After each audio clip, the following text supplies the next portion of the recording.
What's going on YouTube? In this video we're going to take a look into will smart money ever disappear?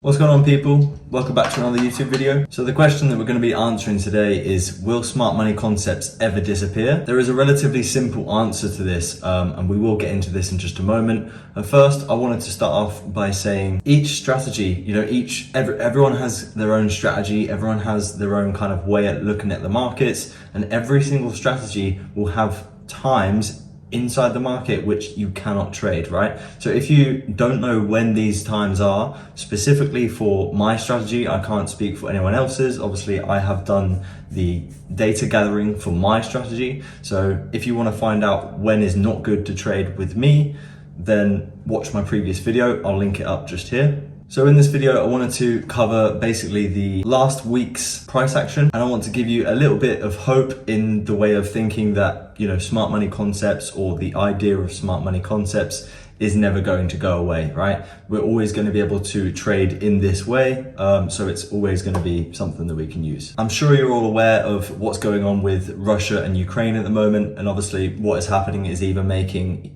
specific markets crumble, or it's making other markets shoot to the upside, like oil, right? Oil is rocketing up. I think it's about $114 right now. This war or this kind of issue that is happening in the world is making the market go a bit crazy, right? Now, most people would think that, these markets are actually untradeable. Sometimes they are untradeable, right? And same again, like I mentioned just a moment ago, you will have to watch the previous video for me to show you when the market is untradeable for me. But if we look into this last week's price action, what I have demonstrated here is two very nice positions which were ultimately both taken on Tuesday, and they're looking to pretty much just capitalize on the full weekly range. One of them is going from a higher time frame POI, and then the other one is simply just looking to continue order flow as the market is dropping. So if we take a closer look into Monday's price action here, we had this very large push to the downside when the market opened, and this was obviously the reaction to what the market had for the issues which Russia and Ukraine are currently going through. And with all of the sanctions that are being implemented to Russia, this gap pretty much needed to be filled. So we were looking for, this gap in between this high and this low to be filled. Now, if we jump out onto the higher time frame, so we'll go to a 4-hour time frame and we'll find current price action here. What we can see is we actually have an up close candle before this push to the downside, which was obviously the news event or the catalyst for the reason that price pushed to the downside. And it did take out this previous low, which was formed prior to this 4-hour POI forming. So getting back down to a lower time frame, there wasn't really much that we could really do throughout Monday. Monday's price action was a little bit kind of, it was just trying to get back up to where it needed to get to rebalance the market and then be able to, continue in whichever direction it wanted to go. Now, because of this large impulse to the downside, this can trigger some people to continue trying to short the market, and then others, try to just short it straight away, and then actually get taken out, which isn't too great. If we actually look at the overall trend of the market, it is generally bearish. So this is in line with order flow. So we can anticipate that this is going to be the continuation of the market. If price is going to continue down, then we will follow this move. So a little bit of afternoon analysis could have come in handy here. If you were looking to trade either Monday or Tuesday, this would be what you would have to do. So we have the 4-hour up close candle right here. And then what we do is Monday, sort of at the end of New York session, we start tapping into this POI, okay? So we get our initial change in character. If we just jump back over to price, we get this previous high here, and then we get this high taken out. And then this is the low, which is formed in between these two highs. That gets taken out, and then we pretty much start pushing to the downside. What we can do is mark off that POI. So if we go onto the 10-minute time frame, we can see that there's a very nice up close candle here, which we can use for our POI. So ultimately what happens is price taps into this 10-minute POI, and then what we can do is we can jump down onto a lower time frame. Once again, this is all the same stuff throughout all of my videos.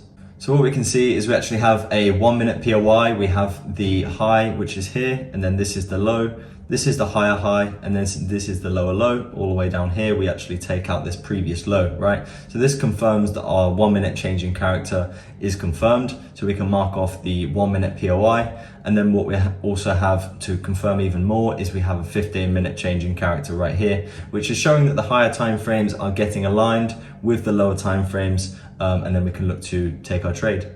So this part was quite optional. You know, if you don't have the seconds time frame, that's absolutely fine. What you can do is you can actually just get in on this POI right here. You can take your entry from the beginning, and then you can put your stop loss just above, okay? Roughly a 4.4 pip stop loss, still not bad at all. And what you can do is target down, right? So you can just target the previous low, and that is still an absolutely lovely trade, even using the 1 minute time frame. Now, if we wanted to take it a step further, what we could actually do is we could get into this POI here, if you do have the seconds time frame, and then you can get down onto the seconds time frame and look for exactly the same thing as we've gone over and over and over again. And then you can take your trade exactly the same from the beginning of the POI, stop loss above, and then look to target, you know, same place you would for the previous trade.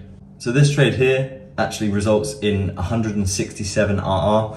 That is the possibility which was provided for this trade. Now, this doesn't mean that you're actually going to catch, you know, all of 167 R. It just means that this was the low which was actually formed on Friday, which you could have potentially taken some partials at. So as you can see here, this trade was also in line with the London session. So it was 9:25 GMT or UTC. So this was still a very nice trade to take within the London session. The next trade which was available to take was in New York session. It was on the same day, and it's pretty much just a continuation. What we're looking for is a POI and then a lower time frame change of character to continue this trend. So as you can see, what we have is a down close candle before this push to the upside, which breaks this previous high, which was formed before this down close candle, right? Validation of the POI, right? Then what happens is we get a reaction from this area and then a break through to the downside. So we can use this as a 15-minute POI. If we jump up onto the 15-minute, you'll be able to see this a little bit easier. So as you can see, this up close candle before this push to the downside, which breaks this low here, okay? So this is then a valid POI. So exactly the same thing for this trade. This was possible to take on the 2 minute time frame if you were to, you know, go through all of the time frames and then identify this. And once again, there is also a seconds entry, as you can see right now. So the 2 minute time frame, this would be your 2 minute change of character, and then you have this last up close candle. Okay, this is your minute POI, and what you would do, same again, is you would just enter from the beginning. Okay, this gives you a slightly larger stop loss. What you can actually do is use the refinement method, which I provided on my YouTube channel also. I'll leave a link to it here. You would then be able to get into this trade with roughly a 2.8 pip stop loss, and then it ultimately results in a 98 RR, and that was pretty much what was available up until the end of the week.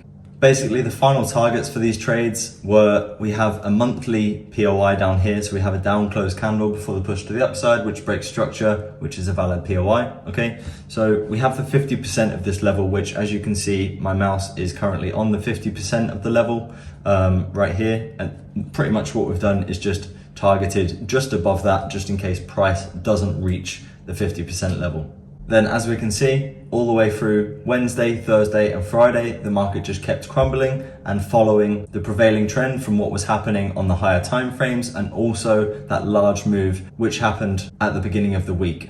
So the whole idea about this analysis and this breaking down of this trade was basically to tell you that even though these crazy things are happening in the world right now, this strategy still works, right? There is times in which we cannot get into the market, and same again, hopefully if you've watched that video, you will understand exactly what I mean. But generally, if you're following order flow, you're trying to move from the higher time frame POIs. And the main thing that you have to worry about is you have to just be on the right side of the market. Just an extra tip for you guys that have stayed to the end of the video, being on the right side of the market really, it's probably one of the most difficult parts. But if you're following order flow and you're looking at the higher time frame direction, you are always going to be in the right direction of the market, okay? So then you can anticipate that the market is going to continue in your direction. And then the next thing you have to worry about is your entries. So all in all, to answer the question of will smart money ever disappear? I can simply say no, it's never going to disappear, because basically the market has been running in this way for as long as the market has been a thing. The market is a psychological warfare. Even as smart money traders, we still take losses because there is still a psychological battle there. And obviously, like I said just before, you have to be on the right side of the markets. If you're not on the right side of the market, you're still going to take losses. Orders have to be added into the market in this way. If not, it's not possible to get the large amount of volume and money into the market. So this is why we see the POIs or the order blocks or the supply and demand, however you'd like to call it, working out so well, is because this is exactly how orders need to be filled. If you stayed till the end of the video, drop a comment in the section below. And if you did enjoy the video, drop a like, and I'll catch you in the next video.